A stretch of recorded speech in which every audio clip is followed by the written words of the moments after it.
Hi everyone, I think we're ready to get started with our afternoon program.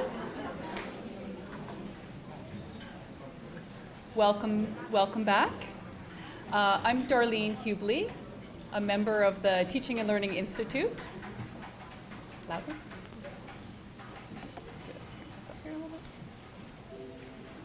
And on behalf of the Planning Committee for Teaching and Learning Day, I'd like to welcome you to the Teaching and Learning Day. We're really excited that you've taken some time from your busy schedules to enjoy and celebrate and reflect on your teaching practice. So thank you for your enthusiasm for teaching. And I hope you have a wonderful, wonderful day. I just wanted to take a moment to highlight the model of teaching excellence. This is a model that was developed here in Toronto under the leadership of the Centre for Faculty Development at the University of Toronto, but also under the leadership of Dr. Catherine Parker, and many people in this room contributed to this new model. And this is just a model that we've used to help frame our day, and feel that it's something that helps us think a little bit about teaching excellence. The model offers some definitions, some ideas around 4 competencies, teaching excellence competencies, and also appreciates foundational competencies that teachers have, enablers that lead to excellence in teaching practice. It recognizes the context, and it also really pays some attention to the teacher and the learner and the values and experiences that they bring to the educational encounter. And it's sort of at this moment, at that connection between the teacher and the learner, at the relationship between the teacher and the learner, that we're really hoping that you'll pause and reflect on and consider today. That sort of energy and magic that happens when there's alignment and synergy between the teacher and the learner. So we really welcome you to engage today, enjoy, reflect, share your experiences. We think of this day as a great opportunity to connect and collaborate, so continue your conversations about teaching. We invite you to tweet if you have ideas. We're sort of a technology-friendly environment. Maybe turn your ringers off, but certainly feel free to be tweeting this afternoon. And also for those of you who are old school, we have on your tabletop some apples and Sharpie markers, and if you're inspired, if you have an aha moment, please feel free to jot that down and share that with us. We've got some baskets on the wall. You can post your ideas up if you'd like. But anyway, we hope you have just a really enjoyable day today. And at this point, I'd like to invite Dr. Golda Milo-Manson, our VP of Medicine and Academic Affairs, to the podium to formally welcome you. Thank you, Darlene. Thank you, Darlene. Everybody had a good lunch? Full? Now you have to stay awake. I would love, I'm just so pleased to be able to formally welcome you to our 7th annual Teaching and Learning Day. How many people, this is your first Teaching and Learning Day? Put your hands up. Great, welcome. Who's been to 2 or more? Who's been to 4 or more? Anybody who's been to all 7? Yay! Wow. Yes, and thank you, Brad. So I now have some good news and bad news to share. The good news is I was at the most unbelievable workshop this morning on international education learners. The bad news is I didn't get to go to the other ones, and I've been hearing from people in the food lineup and chatting around the table and in the hall about really just how wonderful the workshops were. So I think it's wonderful, and we're so fortunate that so many people were generous with their time and sharing their skills and expertise to let us all become better learners. Because it's not just we're here to become better teachers. As was reinforced in my workshop this morning, we're always learning as well. And I think that is truly what makes us better teachers. Darlene is, always quick to get up and say thank you and sit down, but today wouldn't have happened, and this isn't in my notes that I'm supposed to cover, without Darlene's leadership in running Teaching and Learning Day and the wonderful team of volunteers who work with her. So thank you.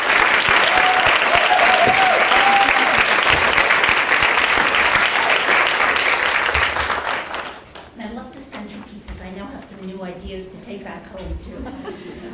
As an academic health science center where teaching and learning is integral to everything we do, I feel very fortunate that we also, we are, for those of us from Holland Bloorview, are at a place where research and providing excellence in clinical care intertwines with teaching and learning so easily. And I think that truly is something that we can all be proud of working here at Holland Bloorview. The commitment that all of you make in enabling our students to have the best possible experience so that they can be the best care providers to the next generation of patients and their families is inspiring as well. And so thank you for everything that you do for all of our trainees. We know that teaching and learning also allows us to reflect. It allows us to think about how we are inspired and to think about how we can then inspire and model our future generations. So continue, don't just use today as an opportunity. We have now incredible teaching and learning space on the 4th floor, right near the BRI, our research institute. Please drop in, continue to make that a home for yourselves as well. It's not just for our teachers, for our learners, it's for our staff who are faculty and are always teaching every day. So I also now have a wonderful opportunity, and that's why I know one of the highlights of today is that we have our guest speaker, our keynote, Dr. Glenn Regehr. Some of you have had a chance to meet him less formally yesterday during a wonderful session and today, and I know we're all looking forward to his sharing his expertise with us.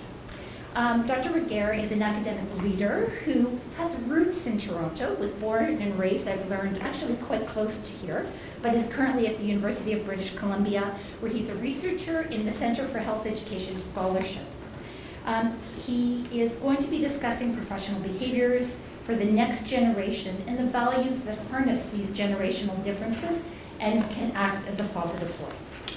He began his career in health professional education at the University of Toronto and UHN in 1993. In 2009, he moved on to Vancouver, the only place we know where we can't complain about the rents and mortgages we all pay in Toronto. As an academic leader, Dr. Regehr has served for over a decade on editorial boards of academic medicine and medical education, and as an associate editor of Advances in Health Sciences Education. He's also been involved in co-founding 3 health professional education research units across Canada. The Wilson Centre, for those of us who are local, is the one we're most familiar with. The Academy of Innovation in Medical Education at University of Ottawa, and the Centre for Health Education Scholarship at UBC. He's a researcher. He's co-authored over 200 peer-reviewed papers on a range of topics. And he has won over 20 awards for his papers, for conference presentations, and for his contributions to health professions education. He has mentored over 80 graduate students, and I know most recently was appointed the inaugural CFMSS National Research Chair to support educational scholarship among Canadian medical students. It is truly a privilege to have you here, Glenn, and we look forward to your talk.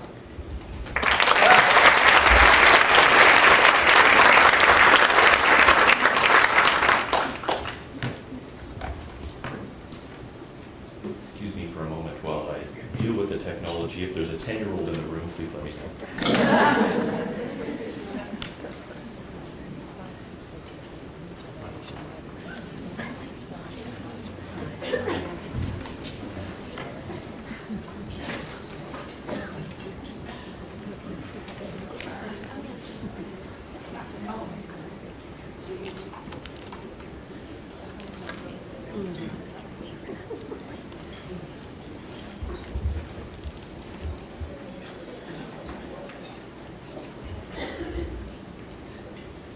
Thank you, Greg. That was exactly what you promised me would happen.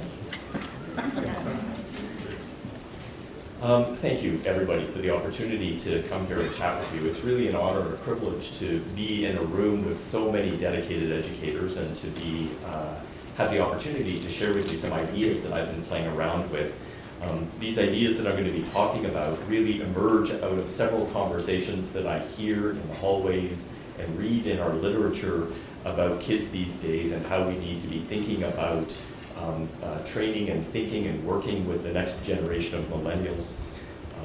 I will let you know in advance that, for the record, I'm on their side. And so what I'm hoping to do is give you a little bit of a sense of how we might be able to start to reshape the kinds of conversations we have about the place and importance of each generation for helping us think about our own professional practices. And so what I've called the title is Kids These Days, as in, kids these days, reshaping the Generation B discussion. In order to be able to really understand what we're talking about when we talk about generations, I want to share with you just quickly some of the quick definitions that we have around some of these things. If you look at the definition of generations, it's really that each generation shares what's referred to as a location in history that lends itself to a collective mindset. This isn't to say that every millennial is the same or every baby boomer is the same, but rather there is a global mindset that seems to come about in each generation as a result of the experiences that they've had collectively. This collective location in history includes parents from the same generation, usually the generation before, the same national catastrophes and successes, the same music, movie stars, and media, and the same technologies that come along that affect the ways in which we think and interact with the world. Because of all of these things, each generation shares a way of viewing the world that is different than the generation before it and the generation that comes after it. Now, there are three generations that are usually described and talked about. There's a fourth that is talked about, but ironically it's called the forgotten generation, and I'm going to forget it too and not talk about it today. Which is the group that really fought World War I and World War II. But after World War II, in the 1940s and 1950s, we ended up having this group of individuals that were referred to as the baby boomers. These were individuals that were born in the 1940s to 1950s.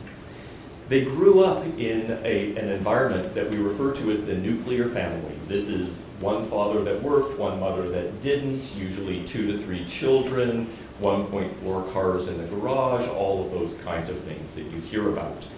These are individuals who would often, the family would get together at dinner time and have conversations with each other, and all sorts of things manifested out of those kinds of experiences. As they grew up, the sorts of national crises, at least in North America, that were described were things like the Cuban Missile Crisis and the Vietnam War. The great technologies that emerged at the time was the invention of television, but probably more importantly, the idea of putting a man on the moon. This was something that was a part of the experience of this generation as they were growing up. If you look at the media, the music and media that they were listening to and talking about, it was things like the Beatles.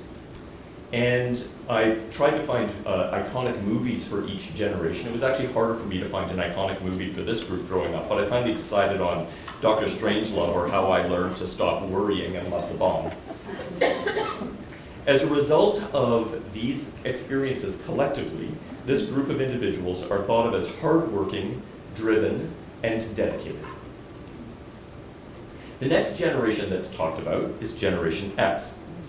The Generation X group was a group that was born in the sort of mid to late 1960s and the 1970s.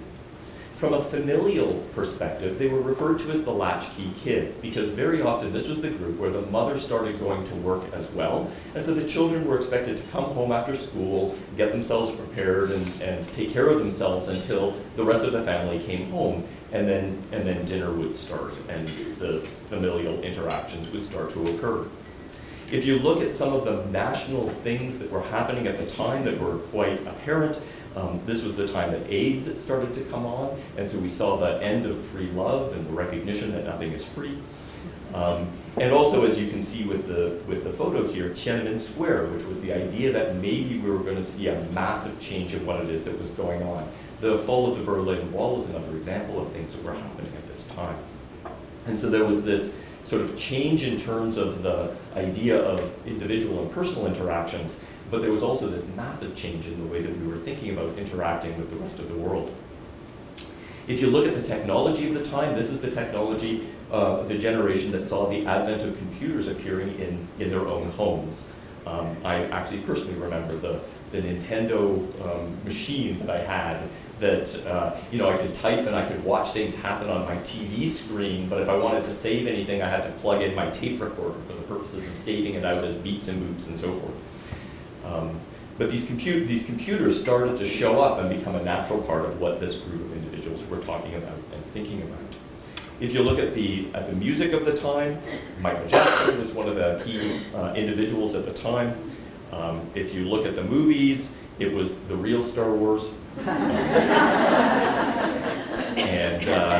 And through all of this, because of all of these experiences, what you ended up with was a group of individuals that were identified as adept, clever, independent, and resourceful. The more recent generation that we're talking about fairly regularly is what's referred to as the Millennial generation. This is a group of individuals that were born in the 1980s to early 2000s. If you look at the familial structure, it's often referred to as helicopter parents. Now, for those of you who don't know, helicopter parents are referred to helicopter parents because they hover over top of their kids everywhere they go. It's an interesting experience if you start to look at what was going on with the advent or the introduction of this group of individuals into universities.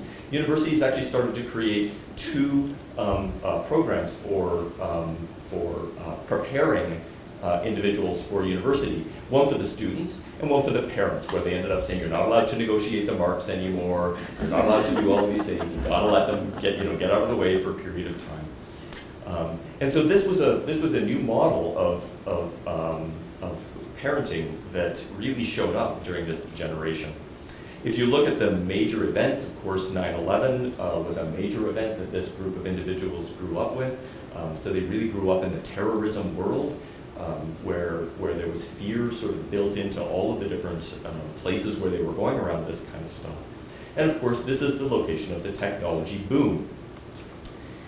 If you look at the music that they were listening to, it was people like Britney Spears, and of course, the most important thing, what drives absolutely every conversation around the world of movies and books was Harry Potter. As a result of all of these experiences, this group of individuals has been identified as optimistic, multitaskers, and also very accustomed to structure. And as a result of all of this, we've got an interesting new reality. These individuals are now a part of all of our professional training programs, and these individuals do not know a world without the World Wide Web, YouTube, Facebook, Twitter, Google, and up-to-date as technologies for being able to know what it is that's going on in the world, and smartphones and iPads and tablets and so forth. There's a great video on the web, probably most of you have seen it already, but in case there are a few who have not seen it, there's a video on YouTube that's called "Magazines Are iPads That Don't Work."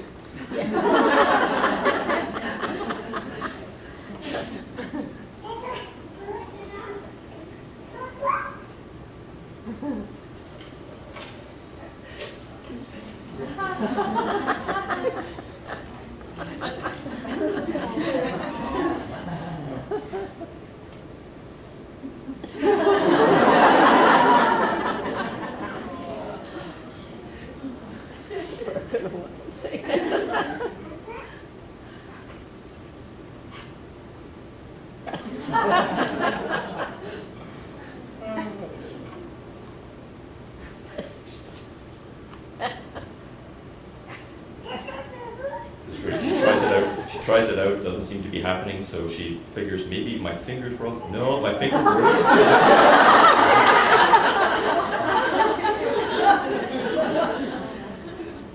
And finally she gives up and tries to go back to the iPad. This ends actually, I cut it off, but it ends with sort of a tagline that says Steve Jobs is programming the DNA of our children. So this is the world that we live in, a world in which all of these things are just natural parts of the ways in which this community of individuals engages. Now, when you start looking at the implications of this from the perspective of kind of large-scale personality judgments, what you end up with is finding some very interesting bits and pieces of information. This is focused on medical students because this is where the research that I know of is done. But if you look at medical students, millennial medical students tend to score higher on assertiveness. They tend to score higher on self-liking and narcissistic traits. They tend to score higher than other generations on a sense of entitlement. And they tend to score lower on things like self-reliance and independence. What this leads to is a series of behaviors that lead to the conversations about kids these days. And so what we hear is statements like, they're self-absorbed, they have little respect for authority and experience, they have short attention spans, shoddy work ethic, and they expect praise all the time and don't like feedback. What I'm going to suggest to you is what this really comes down to is the phrase, they're not like we used to be. And I'm going to suggest to you that, in fact, this is a perennial complaint of every generation about the generation that comes after it. In fact, I've made the pitch that the Hippocratic Oath was written because Hippocrates was sitting around one day saying, oh my goodness, kids these days, they're never going to remember what it is that's going on. I better write this stuff down before somebody actually, before this generation has to take it on. So we've got this really interesting situation in which every generation is complaining about the same things about each generation that comes after it. And so we need to start to think a little bit about where that source of complaint comes from. So one of the options, of course, is that kids really have been devolving from each generation and have been going on like this for a long time, and that each generation really is worse than the generation that came before.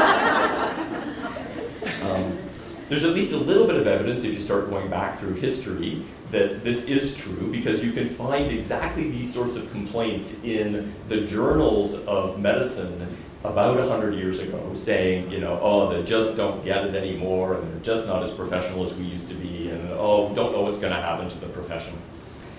But I found an interesting source, which is an interesting twist on this, which is the back story, or the backward story of this.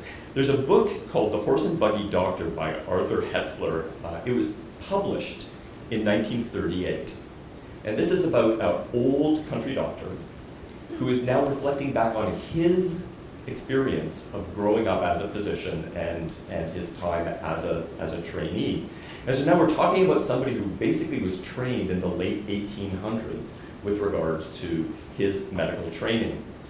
And in the book, what he says is, lecturing was a tricky business, because in those days, if students didn't like an uninteresting teacher, they hooted him, and if he did not take the hint, they shied tin cans and rubber shoes at him. So for those of you who are worried that the students in the back are actually looking at their YouTube or are texting rather than listening to you, just remember that if Herzer had his way, he said it's too bad the custom of chasing dumb instructors has fallen into disuse. Certainly the need for such measures still exists. So be glad that you're not living in those times and experiencing that kind of respect from your students. So I think it's fair to say that we can kind of pass on the idea that kids have been devolving in each generation from time on. We're just going to put that one away for a little bit. So what else might be going on here that would allow us to start to think about why it is these conversations continue to happen? Well, the first is the possibility of what I call revisionist personal history. We all have this belief that we are stable in our personalities and stable in our professionalism and stable in the way that we are. And as a result, because we are professional now and because we walk around the way that we are now, we must have always been like that. And so when we look back at our youth, it's, well, I must have been as effective as I am now, and kids these days surely are not like I am now, and therefore there must be something different. Now again, there's great examples of these kinds of stories that you can find around on the web. This is a set of videos that's part of a skit that came from the group of individuals that were that became Monty Python's Flying Circus, for those of you who are old enough to remember that. It goes way back, and it's called the Four Yorkshiremen. I would have been glad of the price of a cup of tea then. Cup of cold tea. Without milk or sugar. Or tea. And out of a cracked cup of that. We never had a cup. We used to drink out of a rolled up newspaper. The best we could manage was to suck on a piece of damp cloth. Story continues, the stories continue, and as they continue to share their histories, they come up with this. We used to get up at 3, clean the lake, eat a handful of hot gravel, then we'd work in mill for 20 hours for twopence a month, then we'd come home and Dad would beat us about the head and neck with a broken bottle. If we were lucky. Paradise.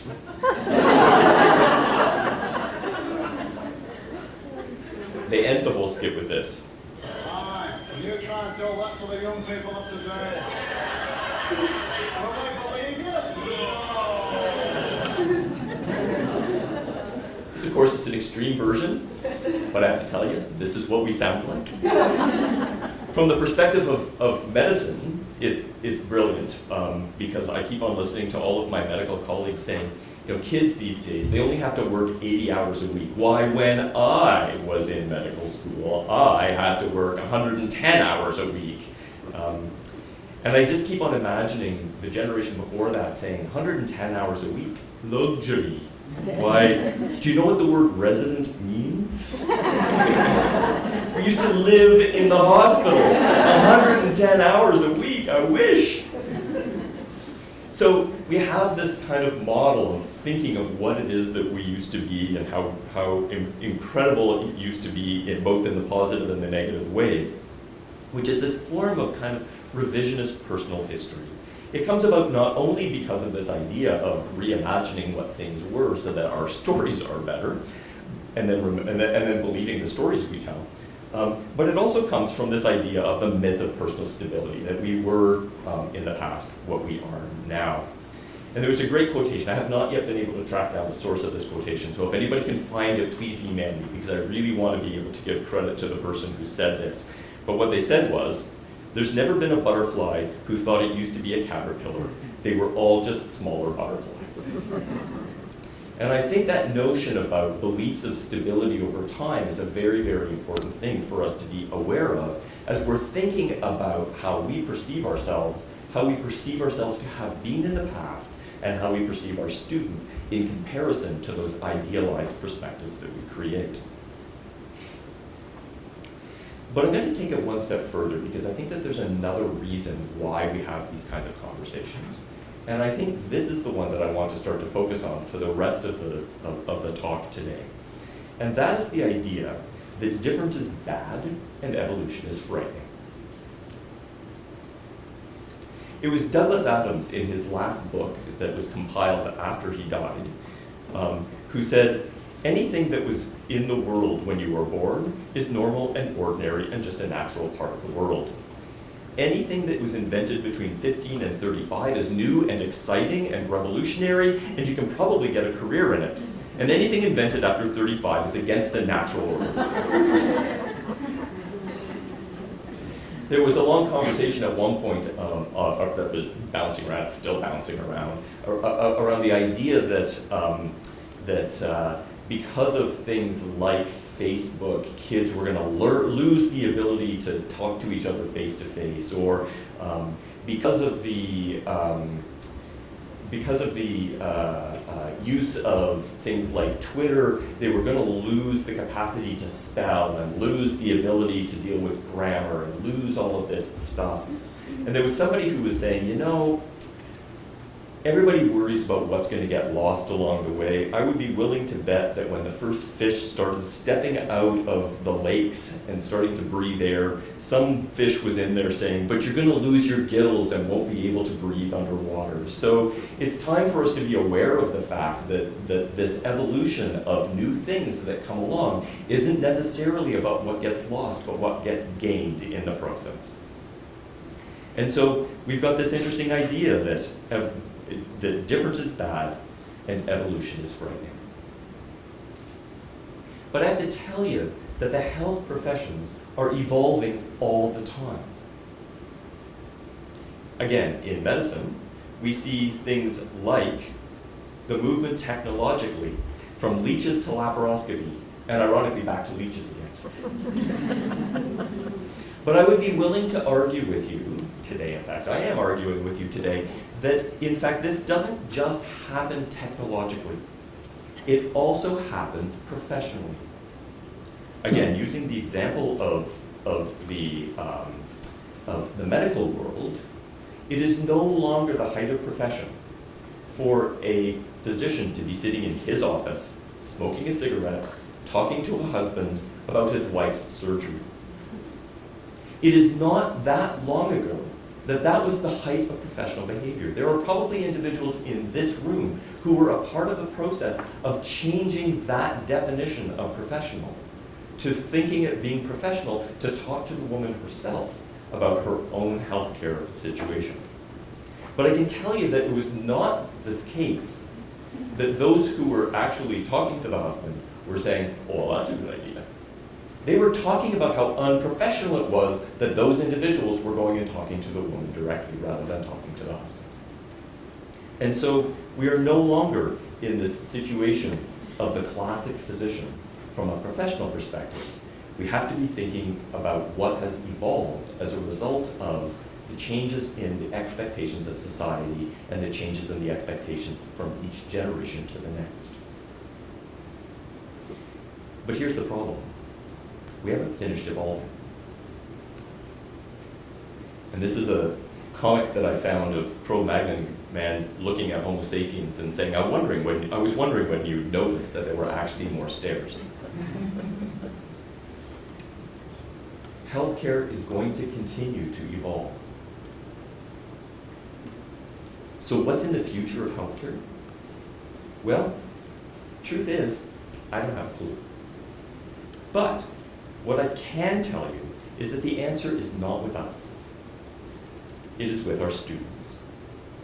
All of those things that I talked about as problems with kids these days can also be interpreted as things like a greater sense of team responsibility, less hierarchy in the system, more personal connections with patients through media rather than in spite of media, and a better work-life balance. In fact, the generation that I talk to doesn't talk about the idea of work-life balance. They reject that as a notion. Balance is the wrong term. They talk about work-life integration.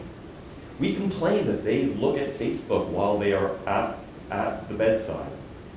And yet, part of what they're doing on Facebook is collaborating with professionals all around the world to try to figure out what it is that's going on in a particular moment. And what it is that they are doing is when they go home at the end of the day, they don't mind a tweet that's asking them, or a quick email that's asking them, or a quick text, thank you, there's the word. I'm so old. A text that says, what happened with this patient and why is this happening over here? Can you give me a little bit more information? And they'll start to feed that back. So it's not about balance. It's not about getting the right amount of time here and the right amount of time there. It's about integrating this effectively in ways that make you feel healthy and sound in everything that you do all the time. So there's great hope for healthcare based on what we see in this next generation of individuals. They can solve the problems that we could never solve. Now, before you start getting the impression that I'm saying, time to hand over the keys and walk away, I'm going to take a brief detour to the right, because I am quite conservative in terms of how it is that I think about generation to generation to generation. So what I want to do is spend just a few moments talking about the questions of what is their responsibility as entering professionals to our field. Things like the responsibilities of an apprentice. When I speak with my colleagues in medicine and I speak to the residents, I very often talk about this idea about what it is to be an apprentice.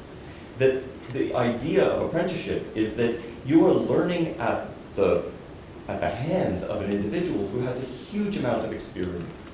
They are sharing that wisdom with you. And part of the quid pro quo is that you might do some of the things that are the responsibility of the profession that they've earned the right not to have to do anymore. Another way of saying it is, in medicine, there's this phrase, scut work. I don't know if that means anything to you, but scut work is the work that, nobody else wants to do, and so you hand it off to the residents. And what I suggest is, do you know what they call scut work after you graduate?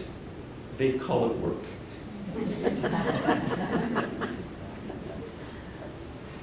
So there are responsibilities of this community of individuals to the next generation about apprenticeship, but also about recognizing that the moment you enter into the learning of a profession, you become a representative of that profession. And so it's very important for our students to understand and recognize that from the moment they are in our professional training programs, they are reflecting on the profession. I don't know if many of you remember, just a couple of years ago, there was a sort of a newscast that went across the country to great dismay about a group of individuals who, during freshman week, were singing songs that were, for all practical purposes, celebrating statutory rape. And it was a problem. But when the newscasts called this, or when they were reporting it, they did not say, a bunch of silly teenagers decided to do something a little silly. No, what they said was, students at the Sauder School of Business at the University of British Columbia did this. Those students drew their dean into the discussion by virtue of the fact that they were students at that school, and that is how the media represented them. And so you've got to be aware of the fact that it is important, if you want the profession to be respected, right from the moment that you become a student, you have to start thinking about what it is to act in ways that mean the profession is going to be respected. So there's respect for its image, but also for its values and for its traditions. And I don't think we have these conversations with our students often enough so that they really understand the stakes that are at play when they're thinking about what it is to be a learner in a profession. So, where are we so far? Well, the short story so far is that our learners, I believe, are the future of our professions, and that future will not look like the present. They are the driving force that will keep the profession responsive to society. This, in fact, is their responsibility, not just their right. But they are also responsible to the traditions and values of the profession. So how do we take all of that and put it together and turn it into something more meaningful with regard to the conversations around our generational differences? I'm going to try to introduce quickly the idea of intentional evolution. By intentional evolution, I mean the idea that we can actually be a part of the evolutionary process rather than have it happen in spite of us and around us. And for these purposes, I'm going to invoke a book that showed up on the cocktail scene probably about 10 years ago or so. This was one of these books. It was actually the second book called Good to Great. That was one of those books that if you were in an administrative position and you couldn't cite from that book, then you were clearly not au courant and you just didn't know what was going on. Of course, these things are trends, so they come and they go and they disappear. But it's unfortunate that it disappeared because there are many very, very valuable lessons for us in education that we can find inside this book by Jim Collins and Jerry Porras. Because they were talking about businesses that were built to last. And why did some businesses last for a long time and other businesses fall to the wayside? What they argued was that businesses that are successful, visionary companies, distinguish their timeless core values and enduring purpose, which should never change, from their operating practices and business strategies, which should be changing constantly in light of a changing world. For those of you who are visual learners, preserve the core values and purposes and change the cultural practices and operating practices and the specific goals and strategies to achieve those visions. The problem is that it's very difficult to distinguish your core values from your practices. because your practices are the way in which you embody your core values on a day-to-day basis. But failing to make that distinction is deadly, and I mean literally deadly for companies. The case study of Kodak is a perfect example of this. Kodak, I'm imagining that there's a large number of people in the room who say, Kodak, was that something to eat? I thought that was a large bear. Kodak was a company that used to develop film. And this was one of the biggest companies in the world, certainly one of the biggest companies for developing film. But they made an error because they thought their core practice was developing film. In fact, their core practice was preserving memories. They did not pull a distinction between those two things, and so when the practices of preserving memories shifted to electronic media, Kodak didn't shift with them. They stuck to their core practices rather than their core values and core purpose, and as a result, Kodak doesn't even exist, although I think it just came back around a little bit. They're just starting to try to come back, but they functionally disappeared off the face of the earth as a mechanism for being able to store and preserve memories. This is the situation that we are running the risk of engaging in as well, when we say things like, don't dress like that when you come into my clinic. Because that is a practice. And the question is, what's the core value that underlies that practice? And what would that conversation look like if you started to have that conversation with your student? So separating off these core values and these practices is very, very difficult to do. But I really do believe that our learners can help. We know for sure that our learners help us with our knowledge. We are always being pushed by their questions of practice and always being pushed to be able to think better about the ways in which we think about our practices and enact our practices. But I think that we should also understand that this is true for our professional practices as well as for our clinical practices. And so what would that conversation start to look like if we allowed our students to ask us questions and push us about why we hold the professional practices that we hold on a day-to-day basis? So my story to you is that evolution will happen. It will happen because of technological changes. It'll happen because of ongoing pressure to be responsive to society. And it will happen because of the generational differences that are inevitable from generation to generation to generation. You can complain and fight it and let it happen without you. Or you can start to get out in front of it and make sure that the right things are preserved from generation to generation, not the practices, but the values that those practices represent, and understand how those practices are going to change with each generation so that we stay responsive to society, but hold those core values at our heart. So, I'm going to suggest to you that our students are our most powerful agents of change.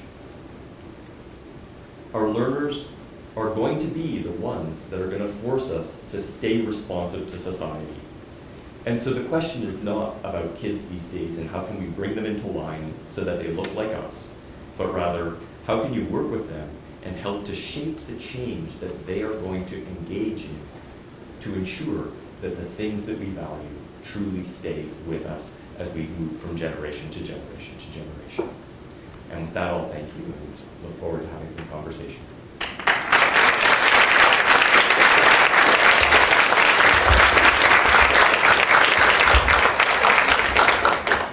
Thank you, Glenn. That was fabulous, and I'm afraid it's also reminded me of what generation I'm from.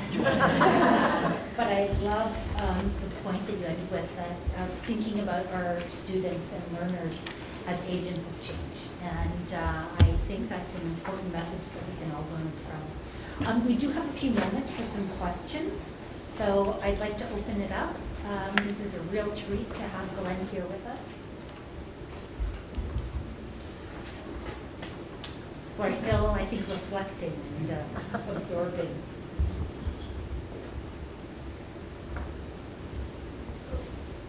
Yes, we're doing quite large gaps for the generations. It's just something I've been thinking about lately. Do you really think it's appropriate to say somebody born in 1981 and somebody born in Oh, yeah, so, thank you. So just assuming that there are people out there in TV land who may not have heard the question is whether it's appropriate and fair to create these artificial boundaries around generations, and to suggest that somebody born in 1979 is from one generation and somebody born in 1980 is from another generation. I think it's absolutely the case that this is an ongoing evolutionary process. That there are essentially modal spots that people pick for the purposes of being able to deal with these sorts of things. I'm particularly sensitive to it because I'm right on the tail end of the baby boomer generation and the beginning part of the Generation Xers, and so I think I'm one of those people who kind of not sure I don't fit anywhere particularly because I don't feel like them and I don't feel like them. So I think that there are people that are marginalized as a result of these kinds of conversations and that kind of way of dealing with things. So these are, if you will, stereotypes, and I think that those stereotypes are decidedly problematic in a variety of ways. But I think that they are useful for us for thinking about how, by grabbing nodal points along the way, how values and practices change. And so I do think that the idea of being able to talk about those kind of moments when things feel remarkably different is worth having the conversation about. Was there something else around the question that you wanted to? No? Okay. I meant, yeah, like, I get lumped in with millennials, and they have such a bad rap right now. Okay. No, don't put me with those guys. Well, just, there's got to be another generation coming up soon around all of this stuff, right? It's like they haven't got a name for themselves yet, but you guys, the millennials, will decide what to call them, I suppose, and we'll find out exactly what's going on around that kind of stuff. But maybe the generational constructs will start to fall apart with this new generation who don't see hierarchy and experience in the same way. So, again, I'm so hopeful about the possible future that comes from a group of individuals who reject all of the stuff that we both value and hate about ourselves at the same time. It's like, go for it. Thank you, excellent talk. I wonder if you could speak to the jumping generations with a missing generation, because when you think about most of our healthcare organizations, there was a drop in the economy in the 90s, and many of our organizations have this bimodal distribution of dominance of baby boomers and then dominance of millennials, with this generation being quite small in between, because that was a time of difficult getting positions. And could you speak to that? Because that adds a layer of complexity, I think. No, I can't. It's a really good question, and I have no idea. It's an interesting question. You know what? Do you have any ideas? No, I don't. Oh, sorry. Just for those of you out there, all you're hearing is me saying no. For those of you out there in TV land, the question was related to this idea of the fact that the Generation X is actually a smaller generation. Because of economic times, that group of individuals was not necessarily coming into the system at the same rate, and there may not even be necessarily as many of that group of individuals, and so they are underrepresented in our administrative structures and in our institutions, and as a result, there's actually and I guess the other thing to be aware of is that those of us who are from the baby boomer generation refuse to leave. And so there is this growing interaction that is not between one generation and the next, but between one generation and a skipped generation. So we have this interesting conversations between the boomers and the millennials rather than between the Xers and the millennials, which creates another layer of complexity that I have never thought of before, and we'll have to think about a little bit before I have a meaningful answer. But again, if anybody wants to jump in, please feel free. I'm going to comment because I learned something in my workshop this morning called, instead of cultural competence, which is something we hear a little bit more about, something called cultural humility. when you're working with international learners. And anyways, it was great how it was presented, and we engaged around this. But I'm wondering if there isn't something about cultural humility that could help us with this kind of generation bridging. Because I do think that there, besides the fact that, my daughter helps me with the remote when I'm trying to tape something, and it's a problem when she's back at university, that there are other things that we can be doing and learning from our trainees that may help with that. I do, thank you, that's what she said. I do think, that reminds me of the answer to a question you didn't ask, so I'll answer that one instead.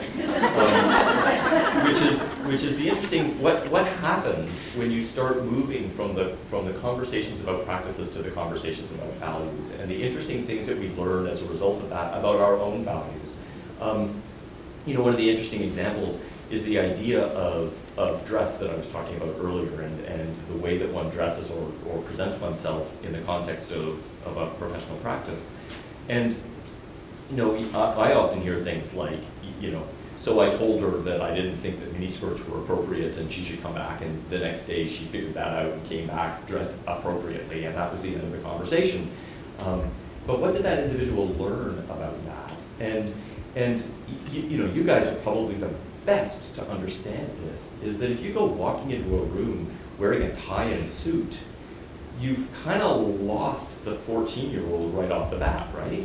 And so what's the right dress for each kind of situation is much more contextual than is implied by the idea that if you're wearing a tie, you're showing respect, and if you don't wear a tie, you're not. So what is the distinction? What is the new conversation around that? The new conversation is something about what is it about dress that matters? And what it is about dress that matters is something about credibility as a professional, something about showing respect to the other individual. And once you get into the situation of showing respect, now a whole new conversation comes up, because it's, well, showing respect means different things to different people in different generations.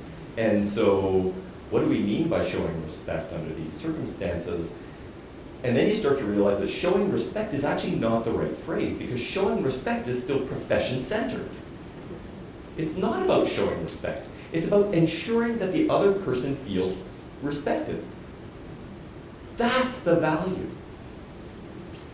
And once you start realizing that it's ensuring the other person feels respected, then showing respect is just a practice. And ensuring that the other feels respected actually becomes a communication with the other individual that finally turns it into a conversation, which is actually patient-centered or family-centered rather than profession-centered.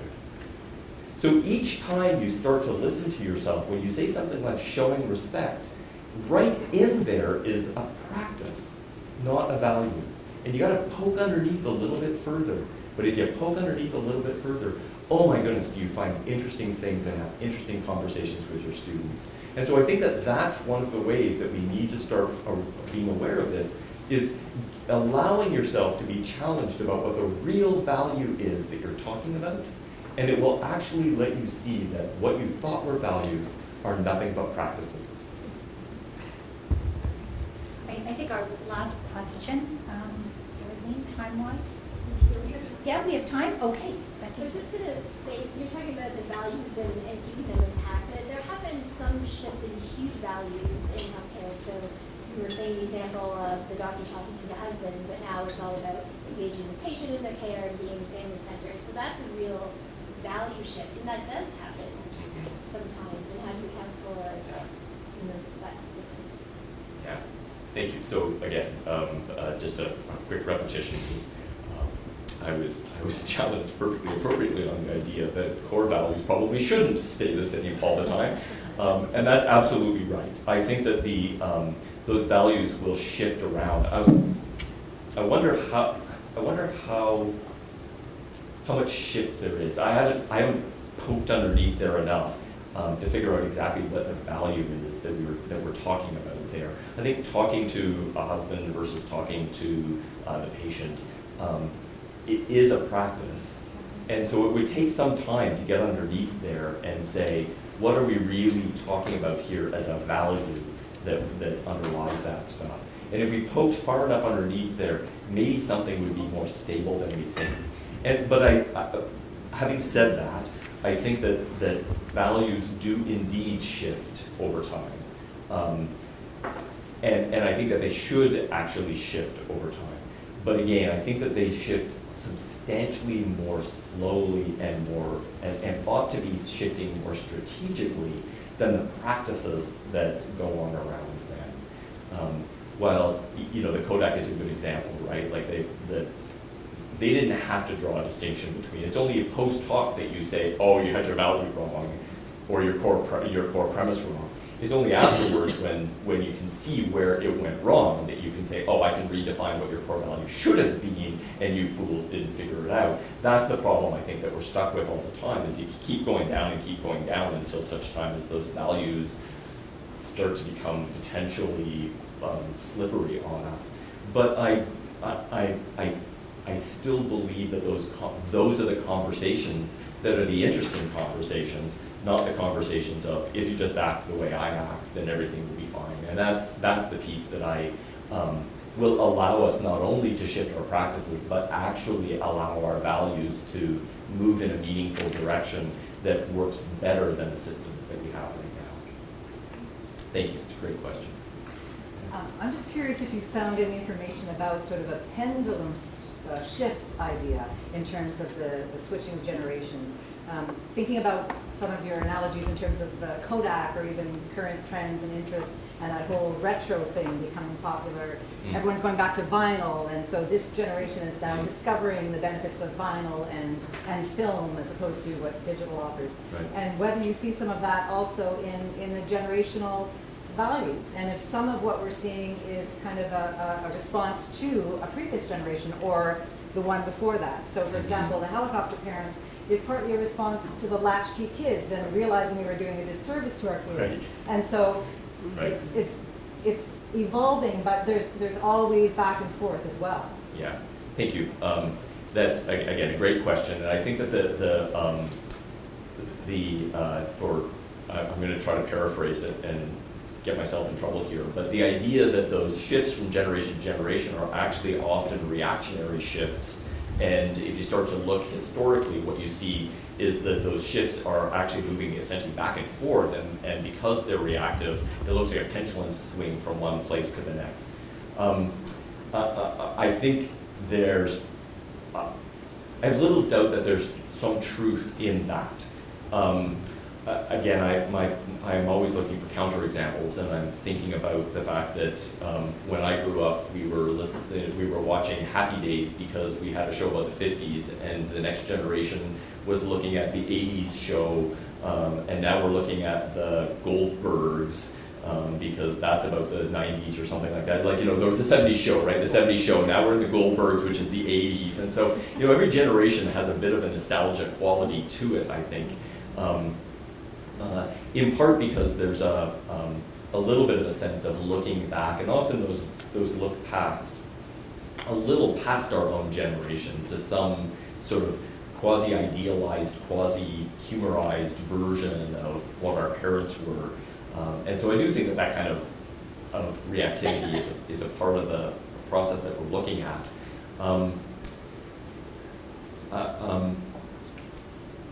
I can't immediately think about what the implications of that might be for the kinds of conversations that we have with our students and learners, although it is worthwhile remembering those sorts of things and saying what is underlying some of this stuff, what is the reactivity that we're seeing here, what are the kinds of things that are going on.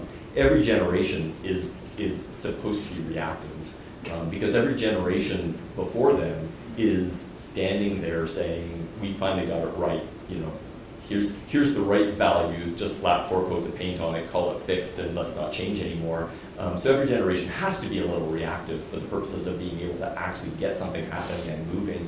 And so I think that reactivity, if you hear reactivity, if you feel reactivity, the first thing to do is to say, what are they reacting to? What is it in me that they're reacting to? And that may very well start to get you into some of the practices and potentially questioning some of the values that they have. Thank you. So I'm kind of veering us off a little bit because as I'm listening to you, Glenn, I'm hearing disruptive technology, kind of tensions between different groups and what that generates, right? I think I'm hearing that James's question too.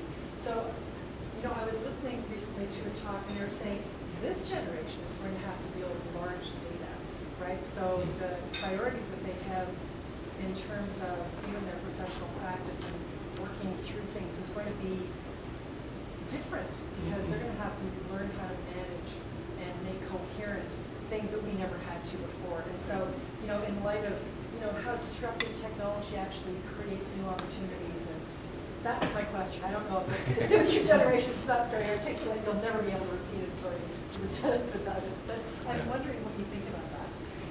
Yeah,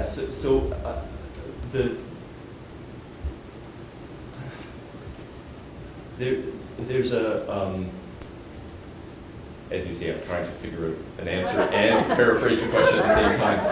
So I'm going to paraphrase the question as each generation, while there are values and there are these different pressures, the different pressures actually often come about by the challenges that they're going to actually have to face. And for example, this generation is going to have to come to terms with the fact that they are a surveilled community in a way that no generation has ever been surveilled before. And not only is the generation being surveilled in amazing kinds of ways, but people are actually collecting those data and storing them in places that that both can come back to bite you as individual examples, but also that are being aggregated and handed back to people, and they've got to manage these kind of big data stories about themselves in ways that that I think the community right now is mistakenly calling feedback. Right? We're going to hand you data, and we don't have to teach you anything anymore. We don't have to give you feedback because we're just going to hand you your data, and you can become self-reliant in figuring out what it is that's going on. As an example, and I think the big data example that you provided is a good one, and the idea that we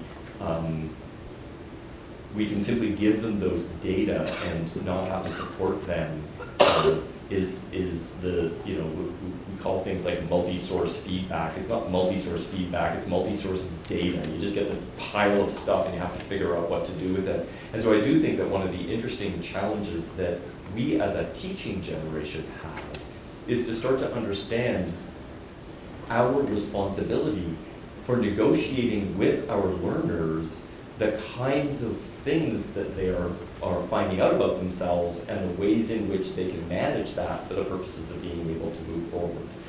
Since you went off-label, I'll go off-label, and really start to think about the issues of feedback, for example.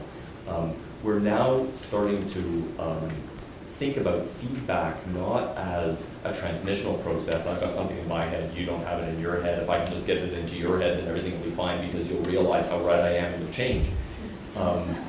That's kind of going by the wayside now, and in part it's going by the wayside because of these data sources, and we are starting to draw important distinctions between data delivery and feedback. Data delivery is handing people data and expecting them to negotiate with the data, which they will in ways that are probably suboptimal for what we had anticipated that they would do, versus the idea of feedback, which is a negotiated process between two or more individuals in the context of a safe relationship.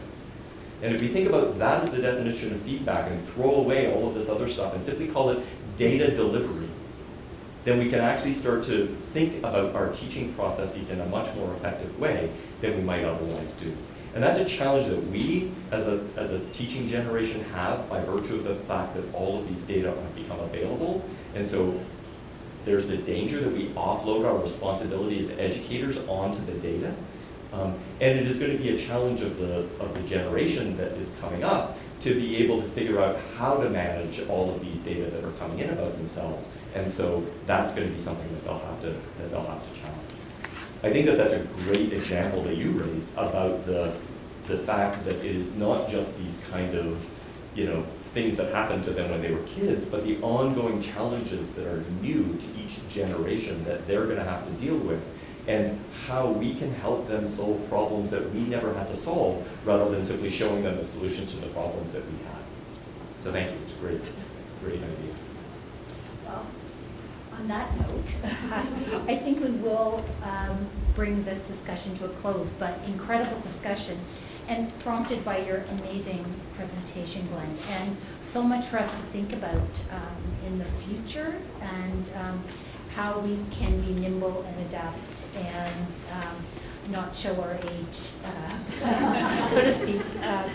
But thank you so much, and a little token of our appreciation.